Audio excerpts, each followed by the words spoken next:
Thank you all for coming. I'll have the honor to introduce Leonardo Sakamoto tonight. He's a Brazilian journalist, a political scientist. He is, without any exaggeration, one of the most prominent figures in the Brazilian left today. He's a vocal critic of the Michel Temer's government, especially in regard to the labor reforms recently approved in the country, the harshest set of austerity measures in contemporary politics. But Sakamoto's commitment to social justice goes way back. In 2001, he founded the NGO Repórter Brasil to address the issue of slave labor through an innovative, holistic approach, focusing on raising awareness and investing in prevention-based activities with at-risk rural workers. The aim was to involve the private sector to take actions to inhibit the practice of this crime. Sakamoto recontextualizes the issue of slave labor, taking it into the realm of the historical anti-slave movement and aligning it with modern-day workers' rights in the Brazilian agrarian and industrial expansion. In doing so, he has hit upon an effective strategy, approaching the problem at the market level. He has identified farms and companies that use slave labor and put together a list that serves to inform the government and other companies about these practices. Focusing on communication and education, he has produced research, published reports, and collected data on the subject, which has allowed him to disseminate information about slave labor and other critically related issues, such as deforestation, land reform, and the development of the model of development in a country. In addition, he has developed capacity building courses for teachers and local community leaders in regions where there is a high incidence of slave labor. Sakamoto's research on contemporary slave labor shows how capitalism deeply depends on these practices, from Zara to Mattel. These companies' chains of production demonstrate that capitalism's dirty secret of dependence on slavery for its formation is still a reality today. The Hoerle Center for Capitalism Studies, together with the End Degree series, are proud to start this academic year with Sakamoto's perspective on slave labor today. Ever since the fall of the Berlin Wall, globalization appeared to be one of the defining characteristics of contemporary capitalism. But in recent years, the rise of parties on both the left and right that resist any kind of transformation and extra-national economic integration, and the election of Trump and the Brexit vote have all raised questions about the durability of globalization. Our post-global capitalism series asks, is capitalism taking a post-global turn? And if so, where will it all take us? And what does slavery today has to do with it? I hope you enjoy, and thank you.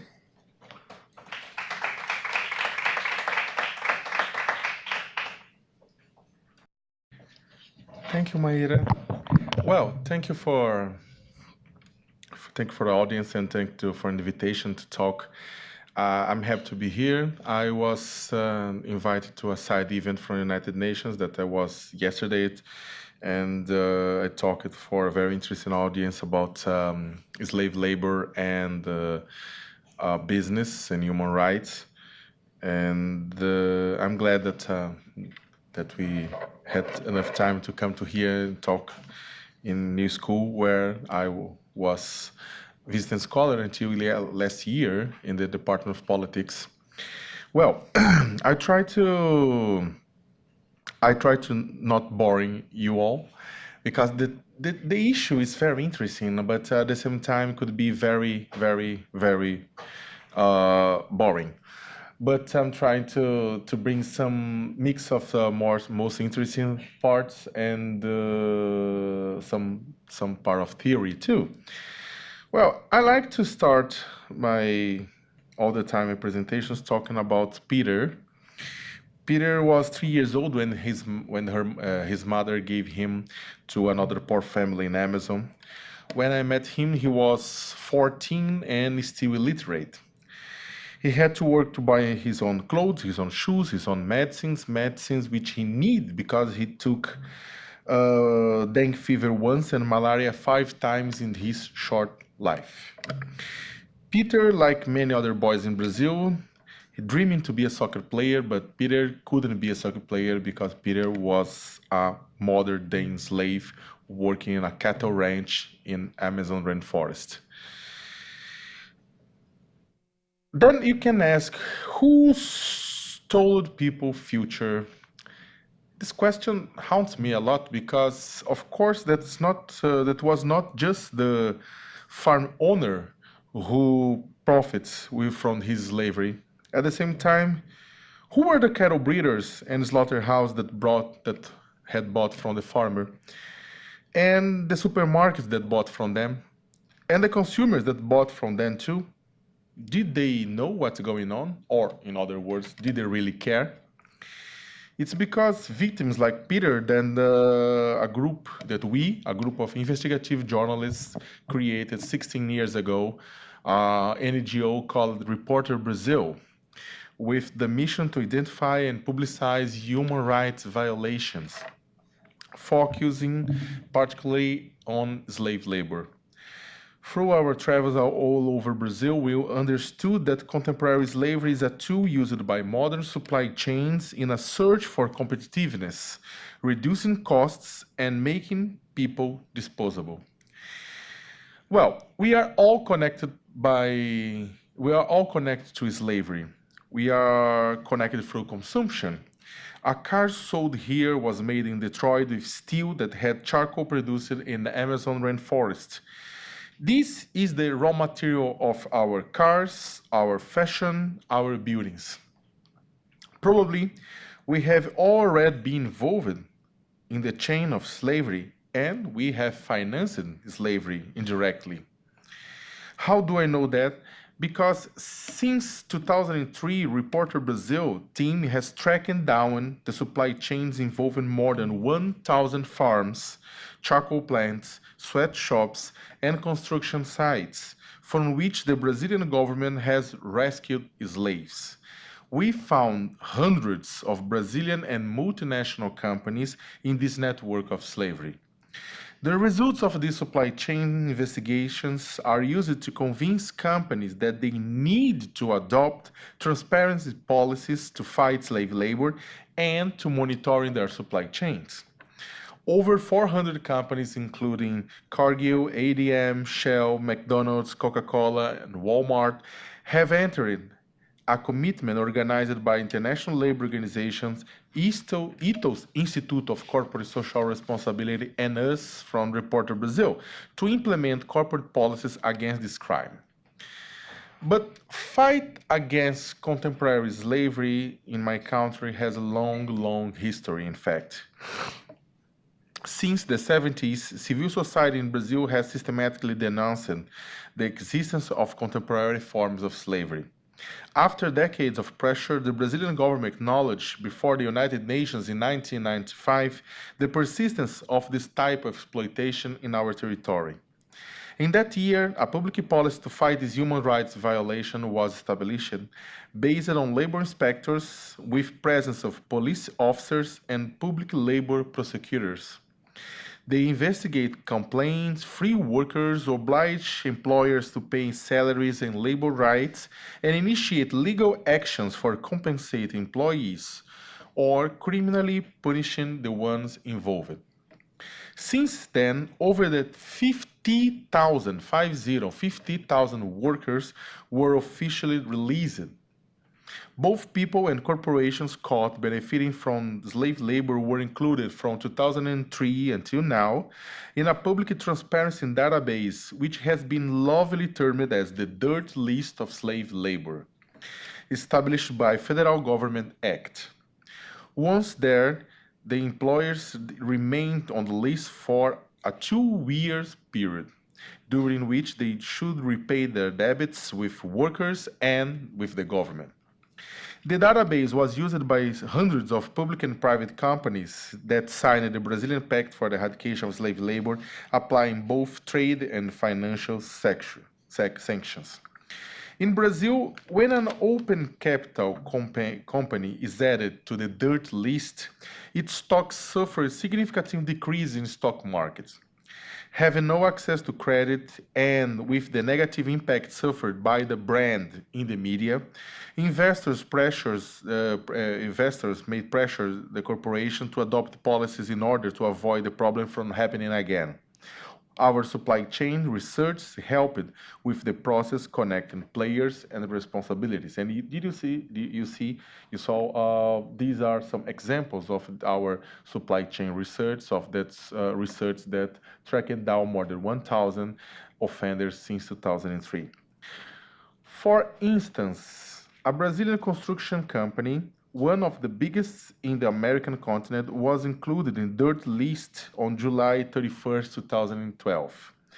At 10 hours and 18 minutes a.m. the next day, its stocks fell down 6.18% in São Paulo stock market, Bovespa, then recovered a little and closing the day with a 3.86 drop. On August 16, 2011, the rescue of workers under contemporary slavery conditions in sweatshops that provide clothes for a major international clothing company that I won't say that call it Zara, that produce and sells in Brazil came to public notice.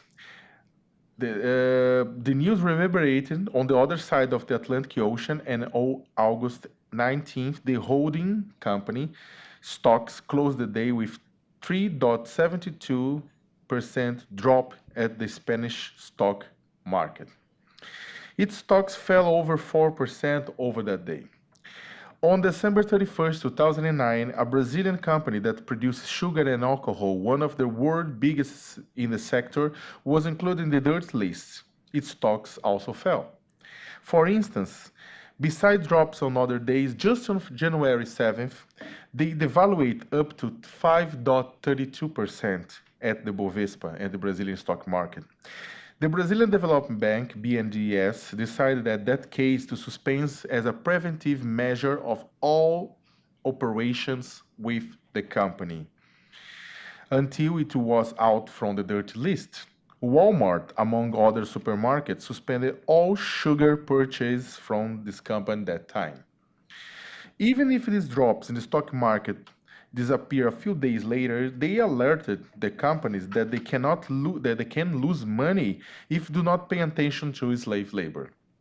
Because the process to build a brand reputation is a very slow and expensive, but destroying it is incredible fast. No business wants to take that risk. Other actions in Brazil were also important in this regard. Two important laws were recently approved. One is state of São Paulo, the wealthiest in the country, banishing for 10 years any company that benefits from slave labor. The other one is the federal law that guarantees the confiscation with no compensation of any rural or urban properties where slave labor is found, allocated then for land reform or housing programs. But all of these tools exist because we had the presence of the state since the ground. Independent auditing, self-regulation, self-declaration that have been defended as the best way to fight slavery by some countries and companies do not guarantee the same quality of control and monitoring as the one derived from labor inspectors composed by civil servants and a strong legal framework that allow punishment for those who profit from this kind of exploitation. Our organization, for example, our organization, we are following the production of several commodities, and we can say that the fight against slavery in Brazil just exists thanks to a strong legal framework and a strong work for civil servants. I am fully aware how hard this process can be, especially when some countries are practically hostages of certain economic sectors or international and national companies, either through financing their governors and parliamentarians or through controlling the economy. However, we are talking about global production networks which do not start nor finish in just one country. If consumers pressuring mobile phones investors and developers in one country can help to better living conditions for workers involved in its production on the other side of the globe, imagine what would we achieve by creating treaties and mandatory principles under the penalty of economic sanction to companies lenient with slave labor. No policy concerning supply chains will succeed without the action from a very strong state and the international community and without punishing the capital directly involved in them. Because contemporary slavery is not obliquity, it is an instrument that facilitates competitiveness and profits. Better than this, slave labor is not a disease, slave labor is a symptom. I took malaria twice, covering the independence war in East Timor and the civil war in Angola. When you are sick, you can take a headache pill, but it won't fix your problem. You need to take a specific medicine for the disease itself. Release workers from slavery are important action, but just attack the fever. The disease What's the disease involved? The disease is the wealth concentration, social and economic inequality. And this is the problem, because everybody stays sad when we see a worker producing charcoal on Amazon under slavery. But when we talk about the need to change capitalism, what it means that the price of the cars will rise significantly, people realize that this will change their privileges and doesn't want to talk about it.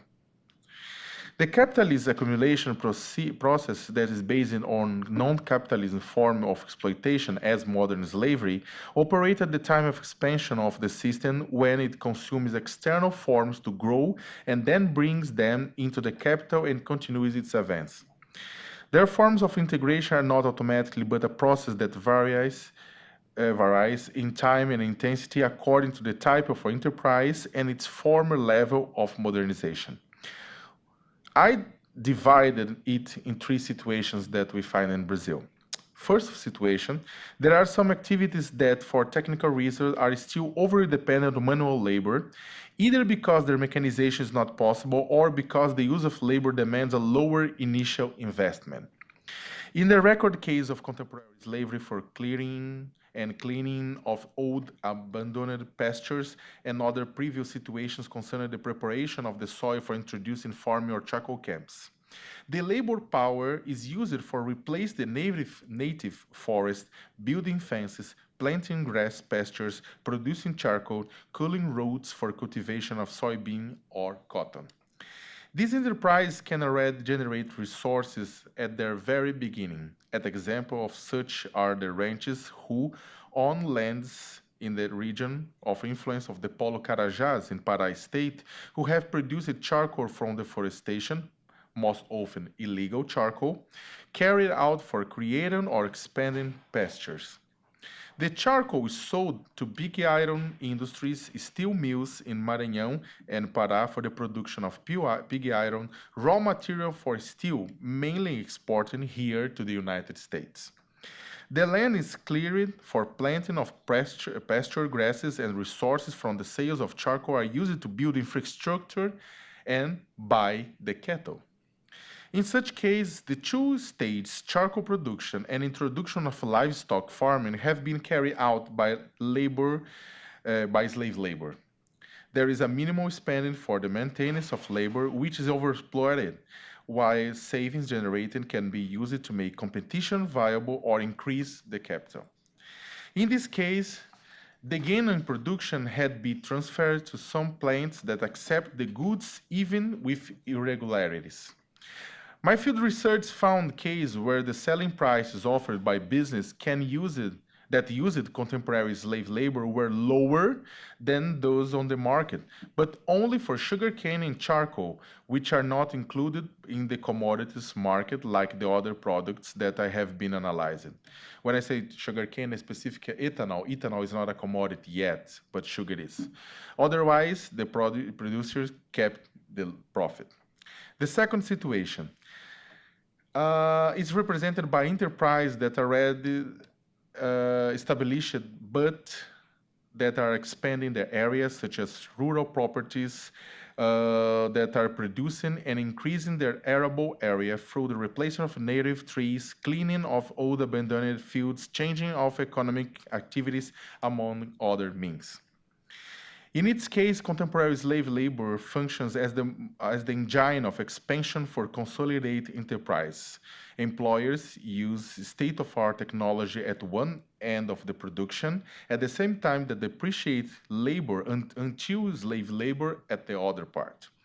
The Government Labor Inspection Group, for example, responsible for releasing enslaved people, found 54 workers in slave labor conditions at Peruano Farm in Eldorado dos Carajás in southeast of Pará, Amazon in December 2001. I was there at the moment, and they were working on activities such as expansion for infrastructure and pastures on that farm, which raise cattle, and it's considered a model in developing brood cows, artificial insemination, and market of embryos. The rancher was one of the biggest cattle breeders in the state.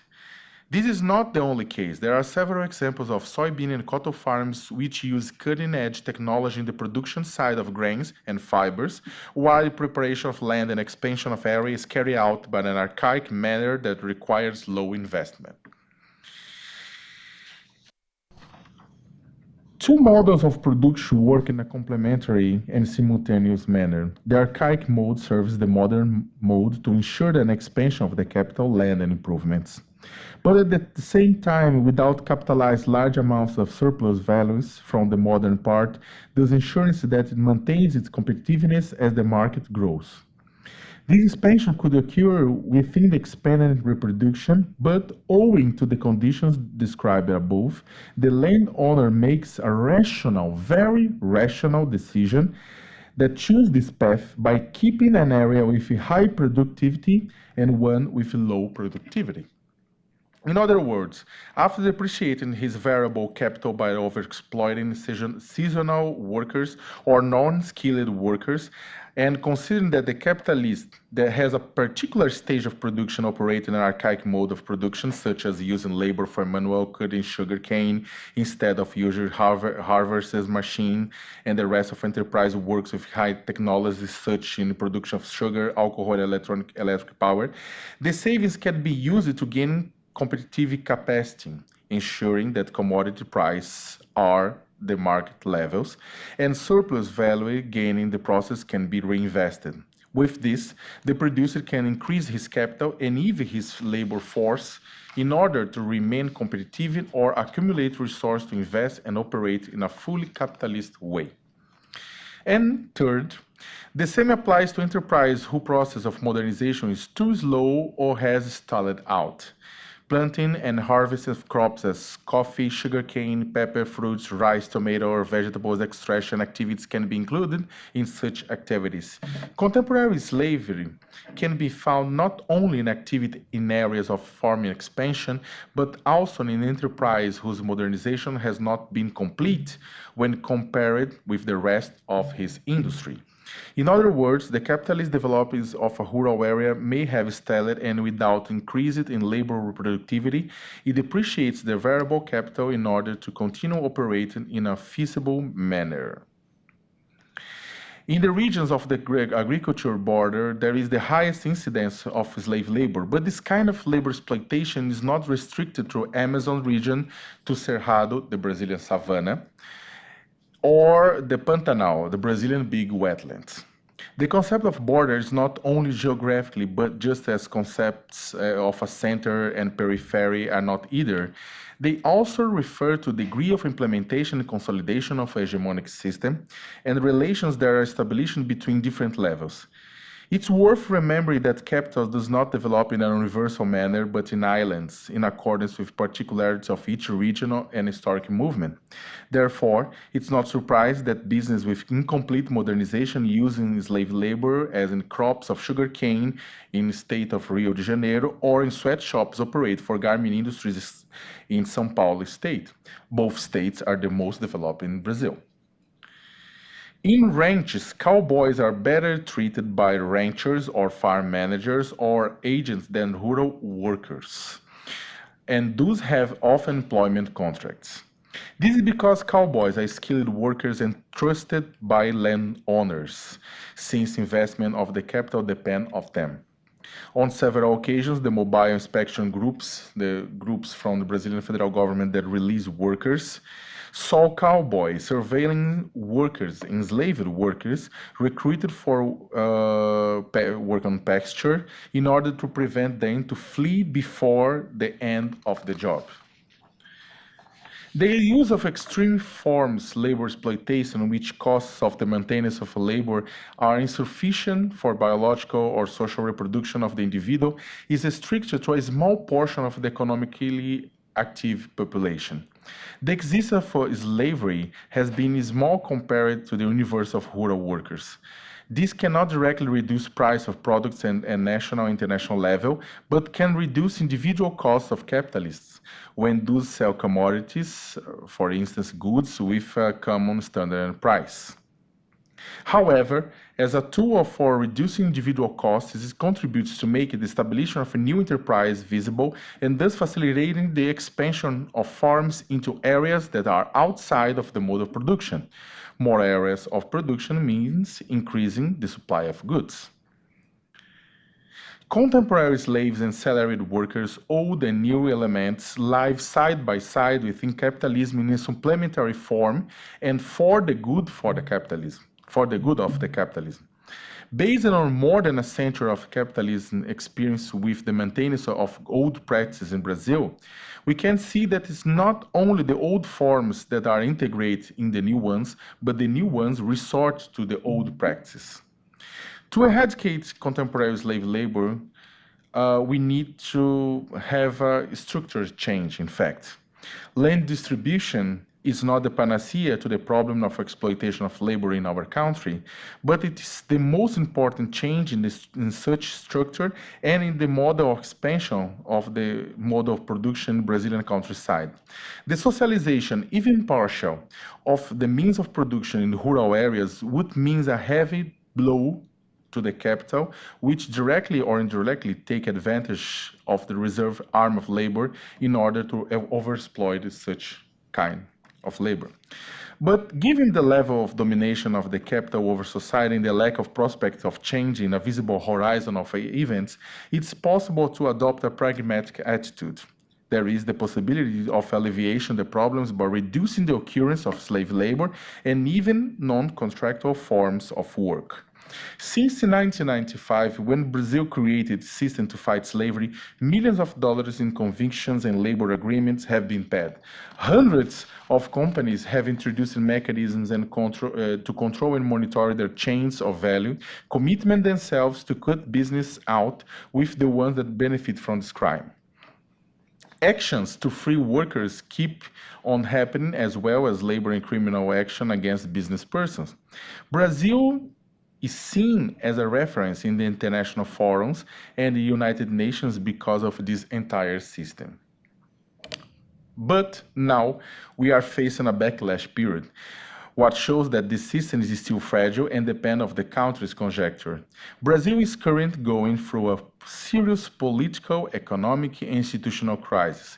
President Michel Temer, who assumed after President Dilma Rousseff's impeachment, was denounced by corruption and obstruction of justice.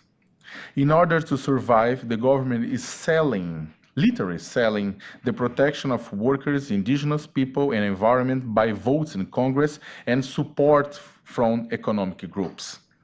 In this context, the policy to combat slave labor is under attack by politicians and company owners that lose money over it.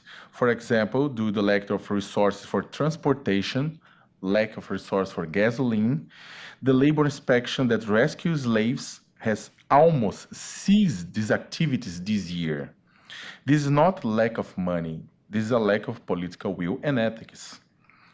With the adoption of 2013 Agenda for Sustainable Development, it's important to renew our commitment to eradicate contemporary slave labor, forced labor, human trafficking, and child labor. However, some global corporate policies that reaffirm this combat look more like greenwash. That is, actions adopted by big corporations to avoid changing their production or diminishing their profits. Then I do not believe we will achieve this goal by 2013 as UN wants, not even 2015. Maybe if climate change allows and we will still have a planet, we'll be able to do this in 2100. The Brazilian experience shows that it's not possible to eradicate slave labor without addressing the workers' socioeconomic situation, along with the matter of impunity.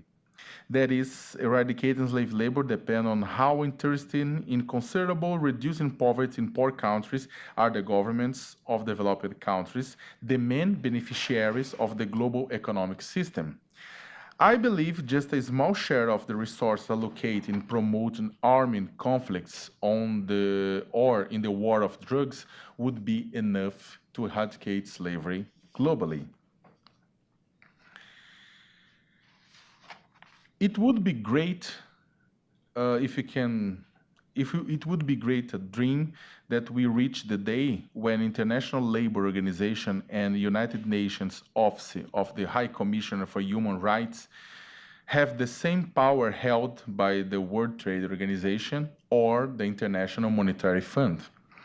Because we know there is a range of values that will not change while the money is free to travel around the globe, but workers are deterred on the borders by huge, tremendous walls, or left to drown in the shores of Mediterranean Sea. Well, thank you, and I'm completely available to your questions.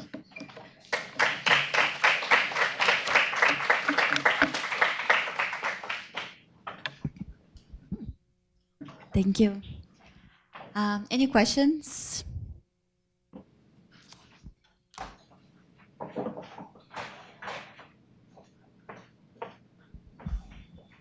Would you explain the slave, how you define the slaves?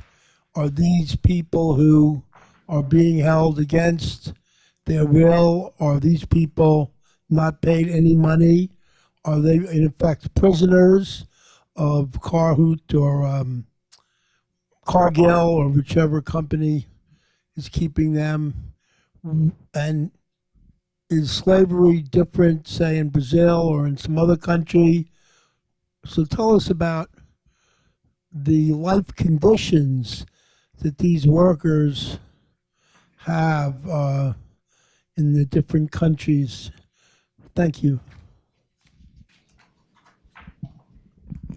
Well, the situation of the life conditions of each worker depends on each country. It's interesting because slavery has a international standard, but there is particularities. Has a own each country or each region has their own profile for exploitation, because it's is where the capitalism exploitation faces the traditional or other cultural traditional kinds of exploitation in each area. In a general view, if you consider the conventions 29 and 105 from international labor organizations, that are both conventions that talk about slave labor, you are talking about debit bondage, servitude. Hello, is it working? You're talking about debit bondage. You're talking about servitude. You're talking about you be obliged to be in a work, in a job that you are not you not accept to the conditions of that. But it's interesting because in each country we have different ways or different profiles of slavery. For example, the Brazilian law, when talking about slavery, in our 149 article from the penal code, the criminal code, we define slave labor as 4 elements. First, the first 2 elements talking about the freedom of the worker, and the other 2 elements talking about dignity of the worker. The first 2 elements, it's first is debit bondage, servitude. The second is the, how can I say, a forced labor in a general view. You'll be obliged to work to do something that you are not volunteered for. But and then in this second level, you have restriction of freedom, you have fraud, you have you retain documents and so on. But we have other two elements in Brazil that talking about dignity. First of all, is degraded conditions of work. Degraded conditions of work, it's not bad work, it's not bad conditions, it's not dangerous work, it's conditions of work that put someone under the line of dignity. Conditions of housing, of food, of water, of work by itself. For example, sometimes you find people working in Amazon rainforest, as you saw in that pictures, working without a place to sleep inside the jungle, drinking the same water from the kettle, have to work without minimum wage, and connecting all these bad conditions one by side by other. And then the worker is reduced to a disposable tool of work. And the fourth element is the extensive journey that is not paid extra hours, is not, oh, I work it so much as a student or researcher or journalism entire day, I'm very tired. No, it's you obliged to work so much and so hard that you put in danger your life. For example, in the countryside of my state of São Paulo, the wealthiest state of Brazil, more than 20 people died during the sugarcane harvest because they worked until die. They worked so much until die. Under the sun, under a very strong kind of work, and in a system that you cannot stop. And if you see the specific situation in India or in China, each country has their specific profiles. But if you see the international conventions, all of them we're talking about not just the freedom, this is important to say, but the idea of the dignity connected with this freedom. This is very, very important because when you analyze the slavery that happens in the American continent or the other parts of the globe during the 19th century, for example, or the beginning of 20th century, you see freedom as a core element of the analysis of the slavery. And then we have slavery when you have the lack of freedom. But 100 of years later, and after that, in December 10th of 1948, the General Assembly of the United Nations proclaimed the Declaration of Human Rights, and all of the discussions after that, you replace the most part of the discussions globally replaced freedom as the main element protected by the slave labor laws by dignity. Dignity is a package of rights bigger and larger than just freedom. Freedom is a part of dignity, but it's not. Dignity is all that rights that together make you that you have access because you were born as a human being. Right, but do these people have the ability to leave if they one day Depends. say, I'm leaving this Depends. There is some place that the people is free to leave, and the other people that are not free to leave. This is what I'm saying. That freedom is not more the central element on this. Some people are free to leave, but they work it as 1 month, 2 months, 3 months, 4 months, 1 year, expecting a wage, expecting a salary. Do they get paid? Sometimes no. The most part of time, no. What I'm saying that it's not the freedom what's the central element. It's not the payment, the central element. The central element in modern slavery is life conditions. You have slavery even with freedom to live, and even with payment. This is the difference of the modern slavery.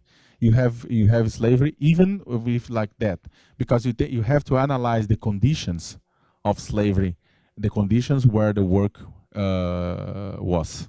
Are these people kidnapped to work? Do they get them like the old slave ships? You know, the slave ships used to kidnap. They are kidnapped to work, but sometimes they are not kidnapped to work. This is very important because it's not. If you want someone present himself or herself to a work and say, "No, I want to work here," and then you suffer a fraud, you are trapped. But initially, the coyote, the middleman, promised to you a lot of things. Sometimes it's not necessary to be kidnapped. You go and go to a farmer, a farm owner, or go to a sweatshop owner that are offering you a job, and you go to work there, and then you discover 1 month later that you are a slave. What kind of backlash have you faced by the companies? Like, what has the reaction been when Reporter Brazil has exposed these issues? Well, Reporter Brazil is suffering a lot when we broadcast all this information, when we publicize all this information connected with slave labor, we suffer a lot of attacks from different companies, different people. We were attacked by congressmen and congresswomen.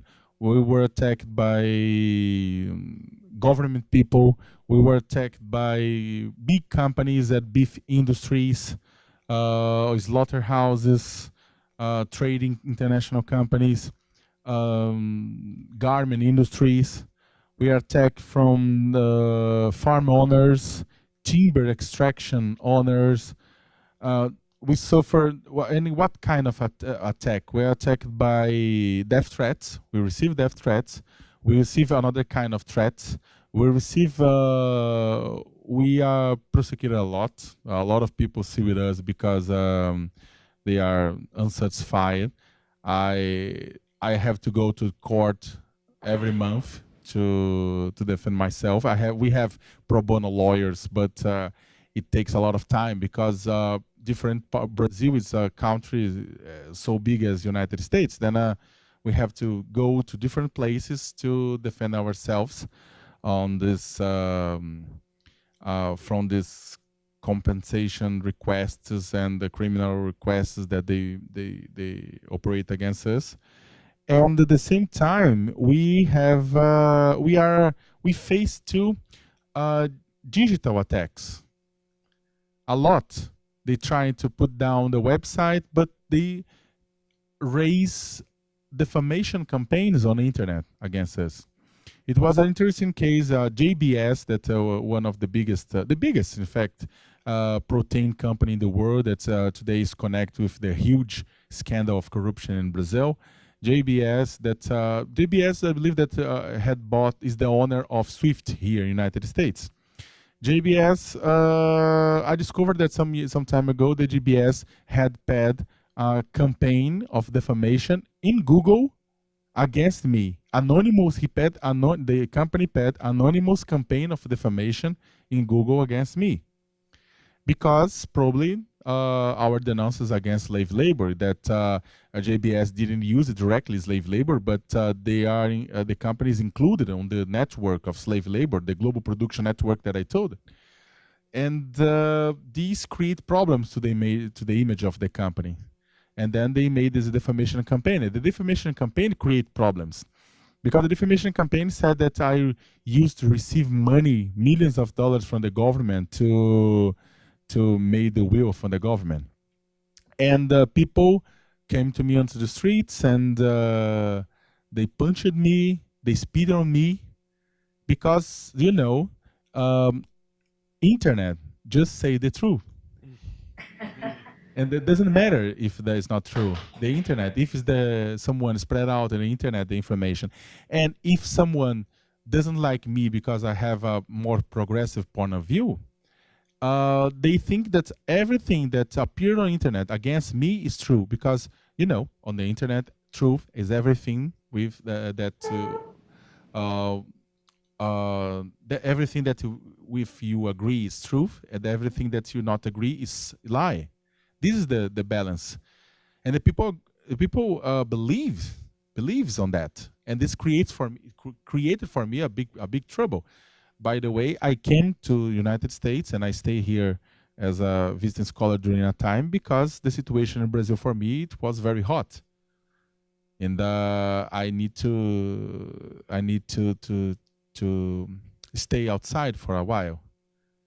But this is a complicated because 50 years ago, 60 years ago, during the Brazilian dictatorship period, the kind of attacks that the activists of human rights suffer were different than the attacks of nowadays. Today you have the digital attack that I'm not saying that's worse or better than before, but it's different. You can be attacked for anyone in any place. It's almost impossible to know if the attack will have a stronger consequence in the future, or if it's just teenager in a computer typing because he's a extremely right fan. I don't know. It's very complicated. We cannot know, and to make investigations are very, very hard.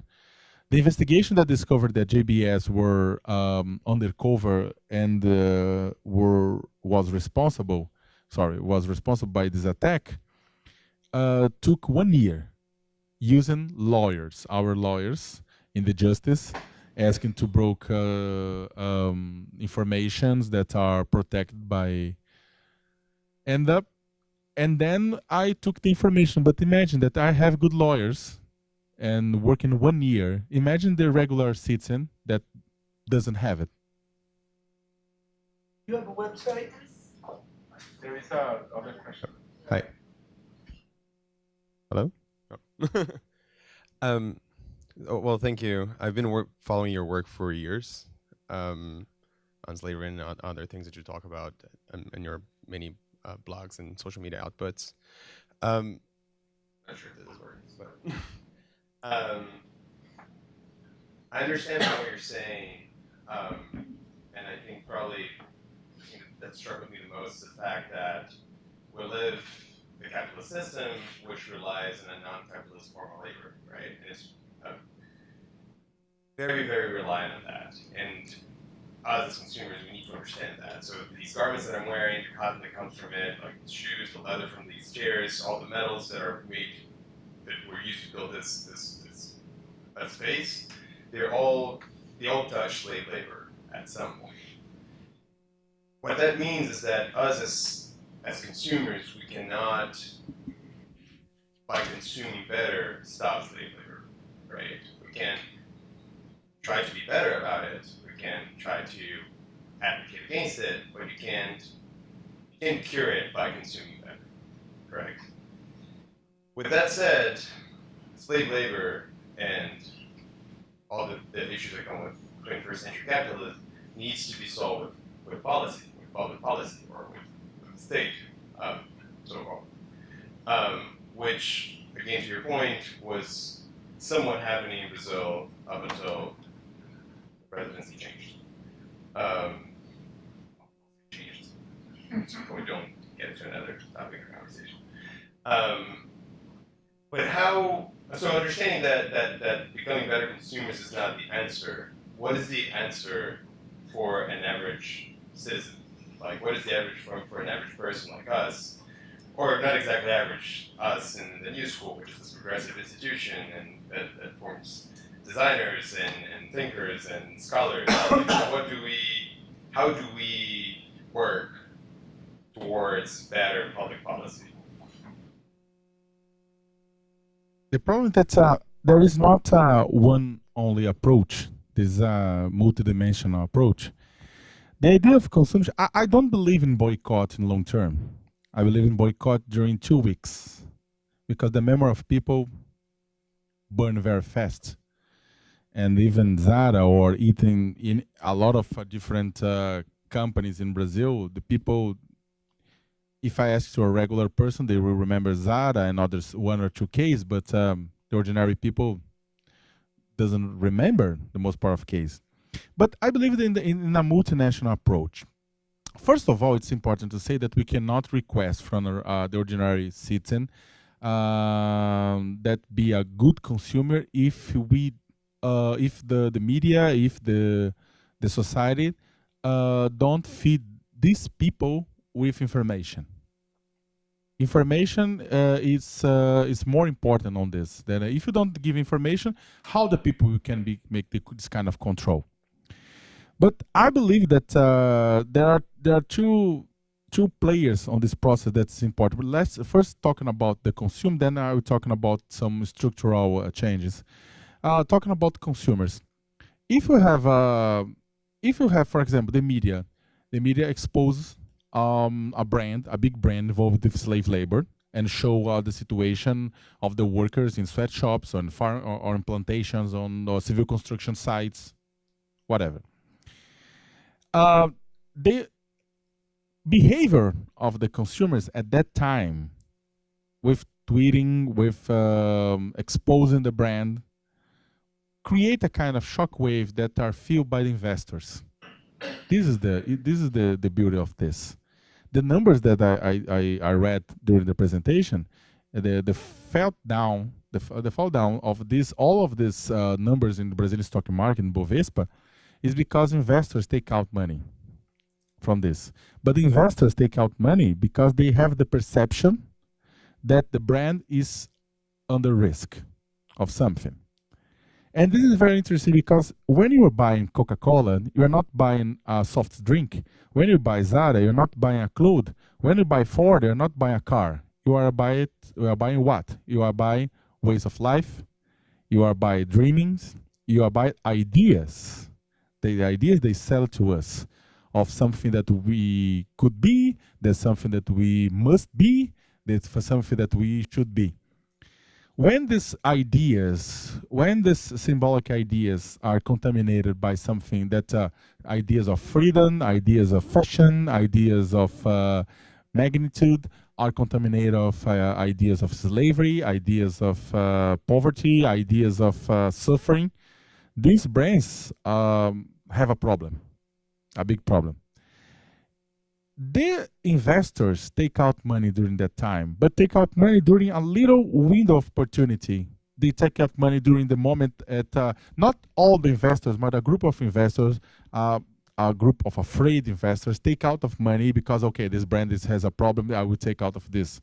And take out of Inditex, that's Zara controller, take out of MRV, the civil construction company, take out of Cosan, the company of ethanol and sugar. They take out the money and they reduce. Why? Because not just because the consumers, there is the consumers that are talking about. Second, because and this is very important, civil society organizations in Brazil and other countries are working with companies along the years, showing that there's a very big risk to them buying and selling products with slavery. Why? Because the consumers don't want this kind of thing. And then the companies are convinced that they need to make a kind of risk management and checking out the situation of their suppliers. Why? Because in Brazil in the past, companies that were buying from the slave holders were exposed by the media. Cargill, ADM, Walmart, JBS, all of them are already bought from the slavery, and then they were exposed from the media. And then the companies in Brazil, this took a lot of time because this process started in 2003, 2005. It took a lot of time until the companies today, a big group of companies in Brazil, the companies that signed the Brazilian Pact for the Eradication of Slave Labor, they check the dirty list of slave labor to avoid products with slavery or to avoid partners with slavery. Banks check this too. Everybody check. And this feed again for the consumer. Why? These investors or these business partners are afraid about the behavior of the consumers. But at the same time, what's interesting, when they block loans, when they block trade partnerships with the slaveholders, they create an economic problem for the slaveholders, because the slaveholders say what? Well, this guy lost the credits from Banco do Brasil. This guy's lost the partnership from Walmart. The value of this guy is falling down on the stock market, because who will buy from them? Who will borrow some money to them? And this refeed the situation, and the situation of this person starts to make worse. This is interesting because everybody has a lot of afraid about consumers, but in fact, who's the main player of this is the investors. The consumers are the excuse. Everybody here are the big excuse, not the excuse. Excuse is not a good word. Everybody here are the justification. How can I say? We are the end of everything. Then, afraid about our perception of the thing, the investors act for in some way. This helps a lot. This helps a lot because even the big companies that are involved with slave labor, when they receive massive attacks of attention of the consumers and the investors, this packet, inside the company, something happened. It's interesting. A company is almost like a coalition government because you have the company, the Department of Trade, Department of Commercial Trade, Commercial Department. You have the Department for Social Responsibility. You have Department of Structure. You have the Presidency. You have different departments. Usually, the Department for Social Responsibility are filled with people more concerned about these issues. But the balance of power inside a company is very bad for that people. Very bad. They are considered like the NGO people, the hippie people that work inside the companies.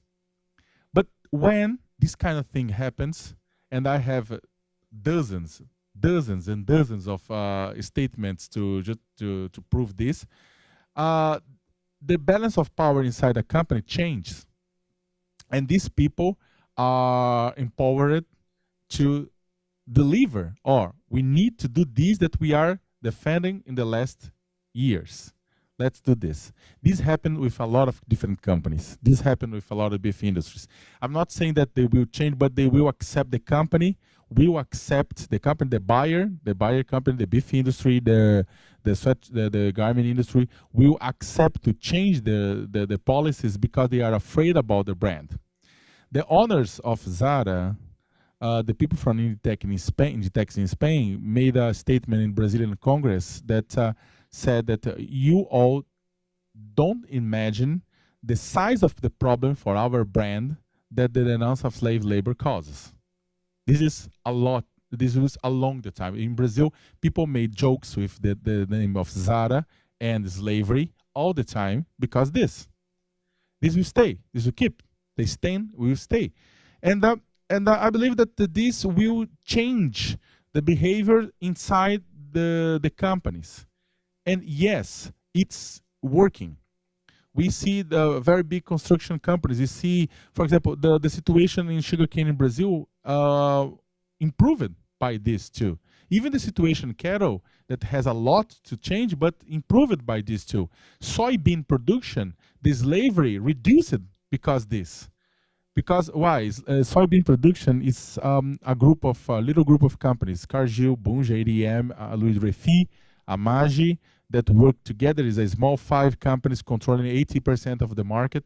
Then it's they accept, okay, let's block slaveholders to not create problems when our ships of soybean arrive in Rotterdam port in Netherlands. Because there are a lot of crazy people from Greenpeace that loves to climb ships and put big banners and say slave ship. They did that.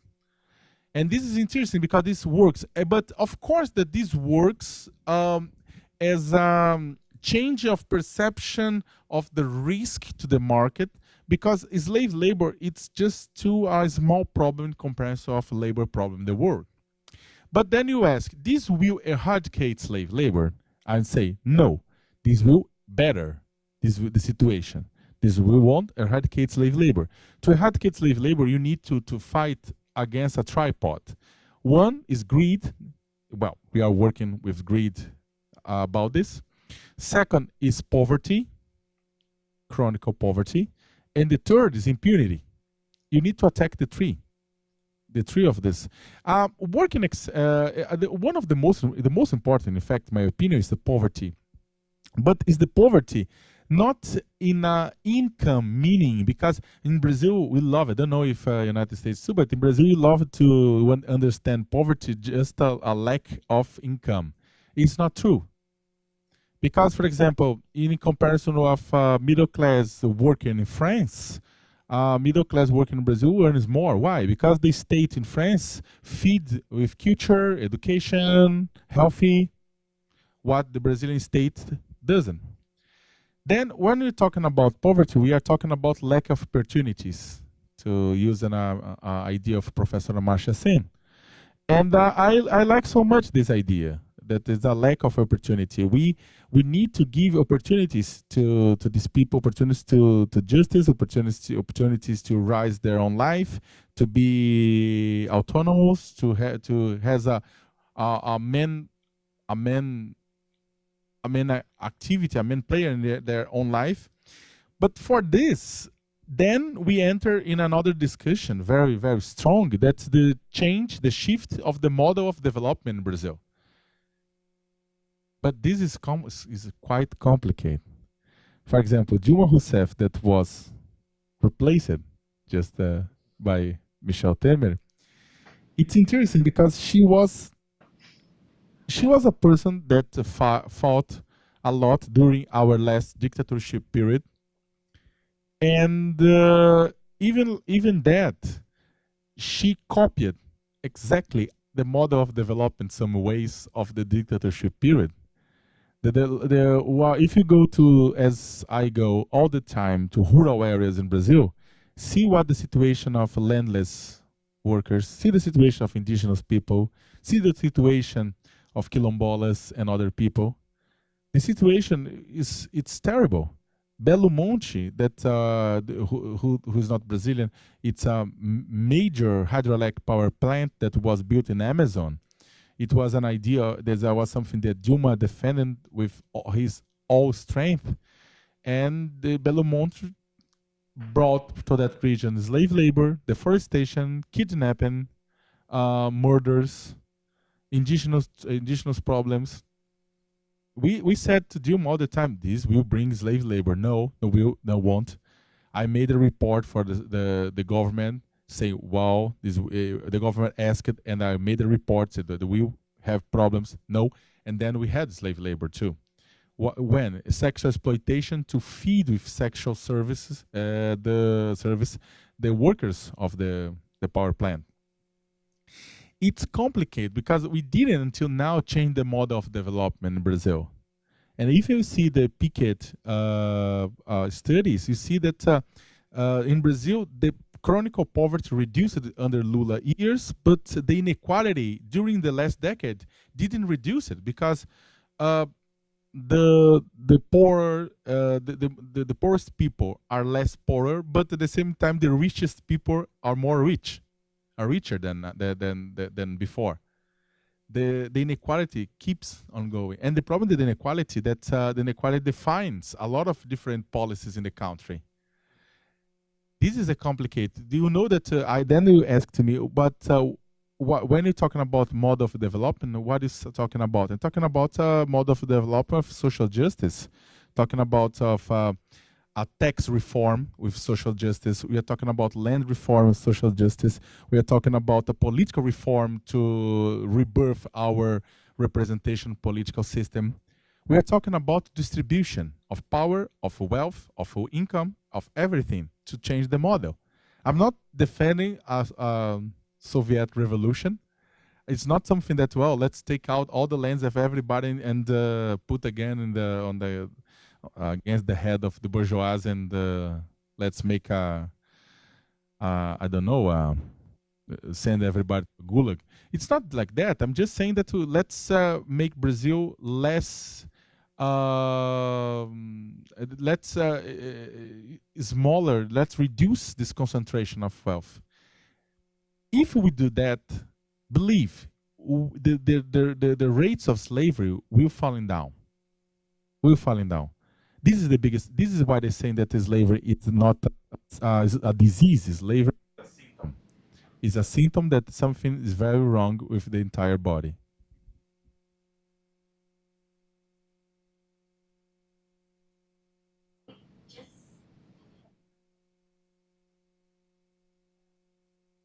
But Sakamoto will be available. Thank you. Thank you. Thank you so much.